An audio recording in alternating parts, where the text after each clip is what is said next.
Morning class. आज हम नया चैप्टर स्टार्ट कर रहे हैं 12th क्लास का, that is chemical kinetics chapter 4। तो केमिकल काइनेटिक्स में हम सबसे पहले देखेंगे कि केमिकल काइनेटिक्स का मतलब क्या होता है। तो होता क्या है केमिकल काइनेटिक्स? तो आपको पता है, आपको केमिकल रिएक्शंस पता है होती रहती हैं। तो वो केमिकल रिएक्शन होती हैं तो उनको कौन फैक्टर्स अफेक्ट करते हैं, किस चीज़ से उनको बढ़ा सकते हैं उनका रिएक्शन रेट। जब वो होती है तो उसमें कौन सा उसका ऑर्डर है, कौन सी मोलिकुलरिटी है, बहुत सारी टर्म्स आएंगी इसमें। तो एक्चुअली केमिकल काइनेटिक्स क्या है बाय डेफिनेशन, तो हम लिखते हैं सबसे पहले।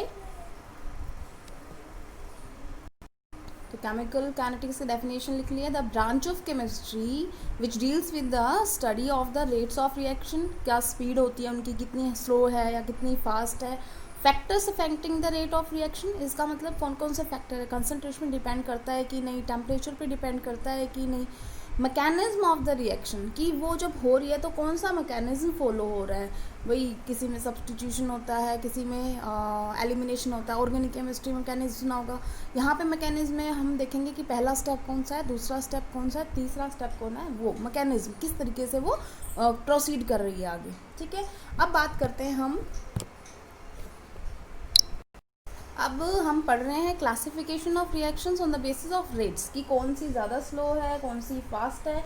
तो सबसे पहले हम लेते हैं वेरी फास्ट रिएक्शन।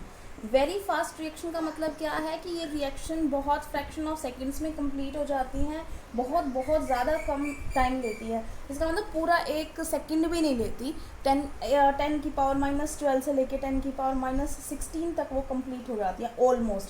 तो इसका मतलब ये जो रिएक्शन होती है दे टेक्स प्लेस इंस्टेंटेनियसली।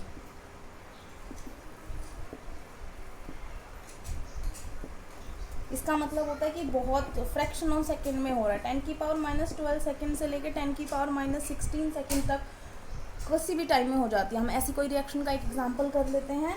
ये सिर्फ आपको समझाने के लिए कि कौन सी किस टाइप की रिएक्शन होती है, फास्ट होती हैं, स्लो होती हैं।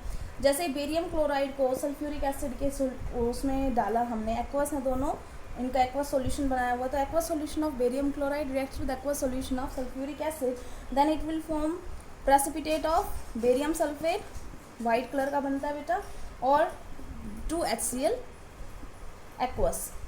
ये डबल डिस्प्लेसमेंट टाइप की रिएक्शन हो गई है, बहुत फास्ट होती है। उसके बाद आते हैं हम बहुत स्लो पे, तो होगी वेरी फास्ट रिएक्शन। अब आते हैं हम बहुत स्लो पे, वेरी स्लो रिएक्शन। ऐसी रिएक्शन भी होती हैं जो बहुत बहुत धीरे होती हैं। तो बहुत धीरे होती हैं, इतनी ज़्यादा कि बहुत ज़्यादा टाइम ले लेती हैं वो इसमें। तो हम एक एग्जांपल इसका भी लिख लेते हैं। तो हमने डेफिनेशन लिख लिया वेरी स्लो रिएक्शन की। क्या है कि जो रिएक्शन बहुत ज़्यादा टाइम लेती है, दिन भी ले सकती है, महीने भी ले सकती है कंप्लीट होने के लिए। ऐसी कोई रिएक्शन का एग्जांपल, जैसे ये आपने बहुत बार देखा होगा, रस्टिंग ऑफ आयरन। जो आयरन होता है बेटा, इसके अंदर ऑक्सीजन और वाटर से लेके रस्ट बना लेता है। रस्ट का फॉर्मूला आपको पहले पता होगा कि रस्ट का क्या फॉर्मूला होता है, फिर भी मैं एक बार लिख देती हूँ। इम्पोर्टेंट क्वेश्चन है, पूछा जाता है कई बार। फेरिक ऑक्साइड Fe2O3 XH2, यहाँ पर आयरन जो है वो +3 ऑक्सीडेशन स्टेट में, that's why I am telling you ferric oxide. ठीक है, अगर +2 ऑक्सीडेशन स्टेट में होता तो हम उसको बोलते हैं फेरस ऑक्साइड, जो FeO होता। लेकिन Fe2O3 है, फेरिक ऑक्साइड है, और ये उसमें वाटर मॉलिक्यूल साथ में है। उसके बाद आते हैं हम थर्ड रिएक्शन में, तो वो होती है moderate speed. Moderate speed reaction. Moderate का मतलब होता है ना वो बहुत ज़्यादा फास्ट है, ना वो बहुत ज़्यादा स्लो है, बीच वाली कंडीशन है। तो इसमें एक एग्जांपल हम ले लेते हैं। For example hydrolysis of ester पढ़ा होगा आपने। हाइड्रोलिसिस ऑफ एस्टर क्या करते हैं इसके अंदर हम, जैसे फॉर एग्जांपल हमने कोई भी एस्टर ले लिया। एस्टर ग्रुप क्या होता है बेटा, C डबल बॉन्ड O और O, और इसके साथ क्या आना चाहिए, R मतलब कोई भी अल्काइल ग्रुप। मान लो मैंने यहाँ पे ले लिया है C2H5 इथाइल ग्रुप। तो इसका नाम अगर मैं लिखना चाहूँ तो क्या होगा, एस्टर का हम कैसे नाम लिखते थे, एल्काइल एल्केनोइड। तो यहाँ से क्या बनेगा, इथाइल, और 2 कार्बन है इथेन, और सिंगल बॉन्ड है इन दोनों के बीच में तो एन, और एस्टर के लिए क्या लगाते हैं 8। तो इसका नाम क्या हो जाएगा, इथाइल इथेनॉइड। उसके बाद हमने हाइड्रोलिसिस किया है तो पानी की प्रेजेंस में होगा, इसमें एसिड डालते हैं थोड़ा सा हाइड्रोलिसिस करने के लिए, और क्या हो जाएगा, बोन यहाँ से ब्रेक होगा, H इसको मिल जाएगा, OH इसको मिल जाएगा, पानी टूटा है ना H प्लस OH माइनस में, तो देखो क्या बन गया, CH3COOH। क्या नाम है इसका, ethanoic acid, acetic acid. Plus में क्या बना है, C2H5OH, इसे क्या बोलते हैं, C2H5OH को, 2 कार्बन, इथ सिंगल बॉन्ड एन, और OH ग्रुप ओल, इथेनॉल। तो ये तो हमने ये देख लिया कि रिएक्शंस फास्ट भी होती हैं और रिएक्शन स्लो भी होती हैं। तो अब आते हैं हम इस रेट ऑफ रिएक्शन को मेज़र कैसे किया जाता है कि कौन कितनी फास्ट और कितनी स्लो है। तो अब हम आते हैं बेटा रेट ऑफ रिएक्शन पर। रेट ऑफ रिएक्शन क्या होता है, it is defined as the change in concentration of reactants और प्रोडक्ट्स पर यूनिट टाइम। आपने कोई भी रिएक्टेंट्स लिए हैं, जैसे जैसे वो रिएक्शन प्रोसीड करती जाएगी, रिएक्टेंट्स की जो कंसंट्रेशन है वो डिक्रीज होती जाती है ना, घटती जाती है, और प्रोडक्ट्स जो है वो धीरे धीरे क्या होते हैं, बिल्डअप करना शुरू कर देते हैं। तो अगर मैं ये एक ग्राफ बना लेती हूँ, यहाँ पर ये वाला बनाया है मैंने, नीचे लिया है टाइम, और यहाँ पे मैं लिख रही हूँ कंसंट्रेशन ऑफ रिएक्टेंट्स। ये मैंने रिएक्टेंट्स की कंसंट्रेशन ली है इधर, और इधर मैंने टाइम की एक्सिस ली है। तो जैसे जैसे टाइम बढ़ता जाएगा, जो उनकी कंसंट्रेशन थी शुरू में बहुत ज़्यादा होती है, और धीरे धीरे क्या होने लग जाएगी, वो डिक्रीज़ होने लग जाएगी। तो ये कंसंट्रेशन और रिएक्टेंट्स की एक तरीके से ग्राफ कुछ इस तरीके का आएगा कि जैसे जैसे टाइम प्रोसीड होता जा रहा है, जो कंसंट्रेशन ऑफ रिएक्टेंट्स है वो धीरे धीरे कम होती जा रही है, क्योंकि क्या हो रहा है, रिएक्टेंट्स जो है वो रिएक्ट कर रहे हैं और प्रोडक्ट में कन्वर्ट हो रहे हैं। तो अगर मैं यहाँ पर प्रोडक्ट लेती हूँ, तो प्रोडक्ट शुरू में कितने होते हैं, 0, शुरुआत में तो प्रोडक्ट थे ही नहीं, और जैसे जैसे टाइम बढ़ता रहा वैसे वैसे जो प्रोडक्ट्स की कंसंट्रेशन है वो क्या होती जाएगी, इंक्रीज़ होती जाएगी। तो अगर मैं एक ग्राफ यहाँ पे बनाना चाहूँ तो ये इस तरीके से, ये किसका है, ये प्रोडक्ट्स के लिए है और ये रिएक्टेंट्स के लिए है, क्योंकि जब जब रिएक्शन होगी तो कंसंट्रेशन ऑफ रिएक्टेंट्स कम होगा और प्रोडक्ट्स बढ़ेगा। ये दोनों ग्राफ समझ में आ गए होंगे। जैसे शुरुआत में प्रोडक्ट्स क्या था, बिल्कुल 0 पे था, आप बिल्कुल 0 पे भी शुरू कर सकते हैं, क्योंकि शुरुआत में तो कुछ था ही नहीं, प्रोडक्ट 0 पे था, और फिर धीरे धीरे बढ़ता रहा बढ़ता रहा बढ़ता रहा, और एट लास्ट मैक्सिमम वैल्यू उसकी आ जाएगी। उसके बाद नहीं हो सकता, क्योंकि रिएक्टेंट्स ख़त्म हो गए होंगे। अब इसी चीज़ को अगर हमें मैथमेटिकली लिखना होगा कि ये जो रिएक्टेंट्स घट रहे हैं और ये प्रोडक्ट्स बढ़ रहे हैं टाइम के रिस्पेक्ट में, इसी को हम रेट ऑफ रिएक्शन कह रहे हैं। फॉर एग्जाम्पल आपको अगर सीधी भाषा में समझाऊँ तो 2 बच्चे हैं, एक है बच्चा है ए और एक बच्चा है बी। एक बच्चा मान लो 10 गड्ढे खोदने का कोई काम दिया गया, या 10 बुक्स पढ़ने का काम दिया गया, ठीक है ना। एक जो ए बच्चा है वो 10 बुक 1 घंटे में मान लो पढ़ के आता है, ठीक है, और दूसरा बच्चा सिर्फ 1 बुक 1 घंटे में पढ़ के आता है। तो आप रेट ऑफ रिएक्शन जो पढ़ने का एक तरीके से बताओगे, रेट ऑफ रीडिंग किसका बेटर होगा, ऑफकोर्स जिसने ज़्यादा काम किया है पर यूनिट टाइम में। टाइम दोनों का बराबर था, लेकिन ज़्यादा काम किसने किया था, ए ने, तो उसका क्या होगा, स्पीड ज़्यादा है। तो उसी तरीके से क्या होगा, मान लो अगर एक रिएक्शन है उसमें रिएक्टेंट्स बराबर हैं, दूसरी वाली में भी दूसरे के बराबर दे रखे हैं, तो जिसमें जल्दी जल्दी डिक्रीज़ होंगे तो इसका मतलब रेट ऑफ रिएक्शन उसका ज़्यादा होगा, क्योंकि उसकी जो स्पीड है रिएक्टेंट से प्रोडक्ट बनने की वो ज़्यादा है, तो रेट ऑफ रिएक्शन भी ज़्यादा होगा। तो इसको हम लिखेंगे कैसे, तो हमने कोई भी रिएक्शन मान ली, उसके अंदर रिएक्टेंट्स हैं और वो किस में बदल रहे हैं, प्रोडक्ट्स में चेंज हो रहे हैं। तो हमने अगर रिएक्टेंट्स के हिसाब से लिखा तो रेट ऑफ रिएक्शन क्या होगा, जो भी हमने टाइम पीरियड लिया है, जो भी टाइम टेकन है या टाइम इंटरवल है, अगर हम कहें तो कि मान लो 5 सेकंड से लेकर 10 सेकंड के बीच काम किया गया, तो उसका टाइम कितना हुआ, सिर्फ 5 सेकंड, 10 में से 5 गए। तो उसी तरीके से जितना भी टाइम लिया गया उसमें decrease in concentration of reactants कितना हुआ, बटे में आप तो टाइम इंटरवल कर दोगे तो उसका रेट ऑफ रिएक्शन आ जाएगा। उसी तरीके से रेट ऑफ रिएक्शन अगर हम प्रोडक्ट के हिसाब से लिखेंगे तो क्या लिखेंगे, क्योंकि जैसे जैसे बढ़ती जा रही है वैसे वैसे प्रोडक्ट्स की कंसंट्रेशन क्या हो रही है, धीरे धीरे बढ़ रही है। तो इसका मतलब increase in concentration of products बटे में क्या हो जाएगा, टाइम इंटरवल, ठीक है। तो अब हम कोई रिएक्शन लिख लेते हैं, उसके लिए बताते हैं कैसे। उससे पहले मैं इसी रिएक्शन के लिए एक बार रेट ऑफ रिएक्शन लिखती हूँ कि हम कैसे लिखेंगे। अगर हम रिएक्टेंट्स के हिसाब से लिखते हैं तो देखो डिक्रीज का मतलब क्या होता है कि घट रही है। तो अगर आप देखो शुरुआत में मान लो थे 10 मोल और वो बाद में हो गए 1 मोल बच गया, तो आपने घटाया, तो फाइनल पोजीशन से घटा रहे हो आप, 1 से कितना घटाओगे आप, 10 घटाओगे या जितना भी दे रखा था, तो आपका माइनस में आएगा ना।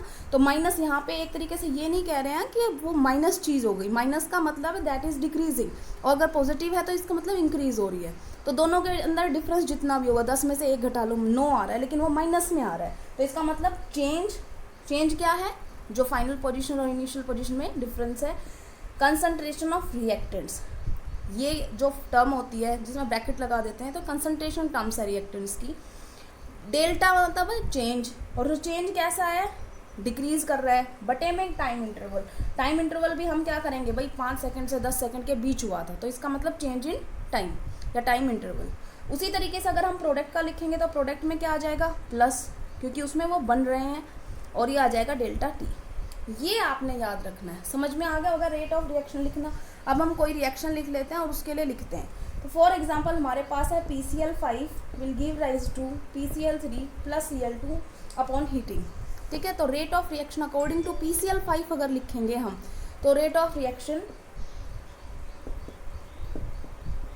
PCl5 के हिसाब से लिखेंगे, तो PCl5 यहाँ पे क्या है, रिएक्टेंट, तो हम क्या लिखेंगे, PCl5 की चेंज इन कंसंट्रेशन बटे में डेल्टा टी। फिर ये दोनों क्या है, प्रोडक्ट, तो plus sine delta PCl3 upon में डेल्टा टी, और ये भी क्या है, प्लस, ये डेल्टा हम किसी भी वैल्यू से निकाल सकते हैं। ये नहीं है कि आपको सिर्फ PCl5 से ही कर सकते हो, आपको जो दे रखा हो उस हिसाब से आप लिख सकते हो। सारी चीज़ें एक दूसरे के क्या होंगी, ये बराबर होंगी। समझ में आ गया होगा। इस रिएक्शन के हिसाब से ऐसे ही हम किसी और के लिए भी लिख सकते हैं। बस इतना ध्यान रखना, आपने रिएक्टेंट्स हैं तो आपका इस तरीके से आ जाएगा। ठीक है, अब आते हैं हम 2-3 रिएक्शन का एग्जाम्पल कर लेते हैं। ये हमने एक रिएक्शन लिखी है, ऐसे कोई भी रिएक्शन हो सकती है, इसका मतलब जिसके अंदर में इसमें चेंज क्या है, इसके अंदर ये चीज़ आई है, स्टोइचियोमेट्रिक कोएफिशिएंट, जो आगे लगे होते हैं, किसी में 2 लिखा होगा, किसी में 3 लिखा होगा। तो अगर ऐसी कोई रिएक्शन लिखी हो तो उसके लिए हम रेट ऑफ रिएक्शन कैसे लिखेंगे, तो उसके लिए आपने कुछ नहीं करना, आपको अभी जो बताया था वो सिंपल है, बस स्टोइचियोमेट्रिक कोएफिशिएंट आपके डिवाइडिंग में चले जाते हैं। तो यहाँ पर ये जो कंसंट्रेशन है रिएक्टेंट्स की,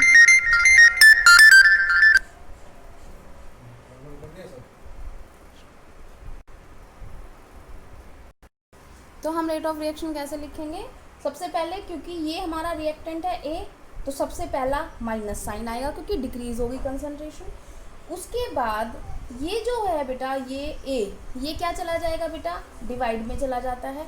ठीक है, रेट ऑफ रिएक्शन पता करने के लिए हम एक स्मॉल चेंज मान रहे हैं। स्मॉल चेंज का मतलब है कि आप बिल्कुल स्मॉल टाइम के लिए मान लो, मतलब टाइम मान लो हमने ले लिया dt।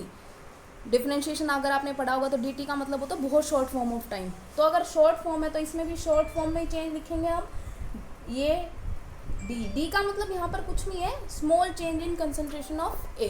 ठीक है, क्योंकि किस टाइम में हुआ है वो, dt में हुआ। अगर यहाँ पे डेल्टा होगा तो आप डेल्टा लिख देना, अगर पूरी रिएक्शन के लिए तो डेल्टा a अपॉन में डेल्टा t। ठीक है ना, हमने स्मॉल चेंज के लिए लिखा है। उसके बाद अगर आप दूसरे के लिए लिखते हो, इसके लिए माइनस साइन, क्योंकि ये फिर से क्या है, reactant, 1/b dB over dt। ये समझ में आ गया। ये है रिएक्टेंट्स के लिए, इसलिए मैंने साइन क्या लगाया है, माइनस। प्रोडक्ट्स के लिए लिखोगे तो क्या हो जाएगा, प्लस 1/x dx अपॉन में dt। ये समझ में आ गया। इज इक्वल टू, फिर से क्या आएगा, प्लस, ये क्या जाएगा बटे में, फिर से क्या आएगा, डी वाई की कंसंट्रेशन अपॉन में डी टी। समझ में आ गया। तो इस तरीके से हम क्या कर सकते हैं, इस तरीके से हम निकाल सकते हैं रेट ऑफ रिएक्शन किसी भी चीज़ का। ठीक है, कोई आपको थोड़ा सा ना डिफरेंट करके भी पूछ सकता है। जैसे क्या पूछेंगे, बताओ आप रेट ऑफ डिसअपियरेंस ऑफ ए, बस नाम चेंज किया है, मतलब क्या पूछ रहा है, रेट पूछ रहा है ऑफ डिसअपियरेंस ऑफ ए कौन है, रिएक्टेंट। तो एक तरीके से यही तो है। इसका मतलब अगर रिएक्टेंट्स होंगे तो वो डिसअपियर होंगे, और जो प्रोडक्ट्स होंगे तो वो क्या होंगे, वो अपीयर होंगे। तो जब भी रिएक्टेंट्स का पूछा जाता है तो आपसे पूछा जाएगा रेट ऑफ डिसअपियरेंस, तो आपने ये बताना है, रेट ऑफ अपीयरेंस तो ये बताना है। बस आपने थोड़ा सा ध्यान क्या रखना है कि जब आप रेट ऑफ डिसअपियरेंस लिखेंगे तो ये स्टोइचियोमेट्रिक कोएफिशिएंट नहीं लगाएंगे। ठीक है ना, डिसअपियरेंस ऑफ हमने ए लिखा तो आप क्या लिखोगे, ये सारी चीज़ सेम है, बस ये क्या नहीं लिखोगे आप 1/a नहीं लिखोगे, बाकी सब सेम सही है, क्योंकि डिसअपीयरेंस का मतलब है सिर्फ ए की डिसअपीयरेंस, कितना था हमें उसका मतलब नहीं है। तो ये बाकी तो सब कुछ सेम है, ये नहीं होगा। तो इसी तरीके से आप rate of disappearance of B लिखोगे तो क्या आ जाएगा, dB/dt माइनस में अपीयरेंस ऑफ एक्स लिखोगे तो ये चीज़ को छोड़ दो, ये चीज़ को 1/x को ये एज इट इज़ लिख दोगे, y का लिखोगे तो ये चीज़ छोड़ दो, dy/dt लिख दोगे। समझ में आ गया। तो अगर मैं इसको एक लाइन में लिखना चाहूँ तो मैं क्या लिख सकती हूँ कि रेट ऑफ डिसअपीयरेंस आप कैसे निकाल भी सकते हो, अगर आपको नहीं पता ए का आपने रेट ऑफ डिसअपीयरेंस निकालना है। तो ए तो क्या था, देखो ध्यान से, ये था ना। तो ये वैल्यू, अगर ये रेट ऑफ डिसअपीयरेंस है तो आप क्या करोगे, आप कैसे निकाल सकते हो इसको, रेट ऑफ रिएक्शन। देखो आपको अगर ये चीज़ निकालनी है, मुझे ये चीज़ निकालनी है, माइनस बी सी के साथ में ए को इधर भेज दो, क्या आ जाएगा, सॉरी आपको दिखाई नहीं दिया था, ये देखो रेट ऑफ डिसअपीयरेंस, ये है रेट ऑफ डिसअपीयरेंस, माइनस इसी के साथ ही है, तो 1/a अगर उधर चला जाए तो क्या बन जाएगा, a into rate of reaction. समझ में आया क्या बोला मैंने, कि जब आप रेट ऑफ डिसअपीयरेंस निकालोगे तो रेट ऑफ रिएक्शन के इंटू में उसका स्टोइचियोमेट्रिक कोएफिशिएंट कर देना। समझ में आ गया। तो इसी तरीके से अगर rate of disappearance of B निकालोगे तो क्या होगा, रेट ऑफ रिएक्शन इंटू में B, rate of appearance of X निकालोगे तो X into rate of reaction, rate of appearance of Y निकालोगे तो वाई इंटू में रेट ऑफ रिएक्शन। इसका मतलब जो स्टोइचियोमेट्रिक कोएफिशिएंट होते हैं उनको आप रेट ऑफ रिएक्शन से मल्टीप्लाई कर देंगे। इतना समझ में आ गया। एग्जाम्पल करते हैं तब ज़्यादा बेटर समझ में आ जाएगा। उससे पहले हम यूनिट्स कर लेते हैं, रेट ऑफ रिएक्शन की यूनिट्स। अब रेट ऑफ रिएक्शन एक्चुअली क्या है, ध्यान से देखोगे तो आप चेंज इन कंसंट्रेशन अपॉन में टाइम, ये तो एक नंबर है कुछ भी, तो ए क्या है बेटा, कंसंट्रेशन। कंसंट्रेशन क्या होती है, मोल पर लीटर में, तो क्या हो गई इसकी कंसंट्रेशन अपॉन में टाइम, तो उसकी यूनिट क्या आ जाएगी, मोल पर लीटर। टाइम आपका जिसमें भी दे रखा हो, सेकंड में दे रखा है, मिनट में दे रखा है, जो भी दे रखा है, ठीक है। मोल पर litre, second inverse, minute inverse, जो भी दे रखा है, आवर इनवर्स, ठीक है। तो कंसंट्रेशन अपॉन में टाइम, यूनिट भी हो गई हमारी रेट ऑफ रिएक्शन की और हमारे फॉर्मूले भी हो गए। अब आते हैं हम थोड़े से एग्जाम्पल पर। बेटा ये एक क्वेश्चन है जो बोर्ड में भी पूछा गया था, तो एक बार देख लेते हैं क्या है। 4NH3 + 5O2 give rise to 4NO and 6H2O। इस रिएक्शन के लिए जो rate of formation of NO है, दिस वन प्रोडक्ट है ये, तो अपीयरेंस या रेट ऑफ फॉर्मेशन कुछ भी लिख दें। 3.6 × 10⁻³ मोल पर लीटर पर सेकेंड दिया हुआ है। आपने कैलकुलेट क्या करना है, rate of disappearance of NH3 और rate of formation of H2O। तो सबसे पहले आप अपना रेट ऑफ रिएक्शन वाली लाइन लिख लो हर चीज़ के लिए, तो आपको पता चल जाएगा क्या हुआ है। अगर मैं लिखूं रेट ऑफ रिएक्शन, तो रेट ऑफ रिएक्शन लिखूंगी तो सबसे पहले हम इस पर आते हैं, इस पर आएंगे तो माइनस साइन, क्योंकि रिएक्टेंट है, 1/4 आगे जाएगा।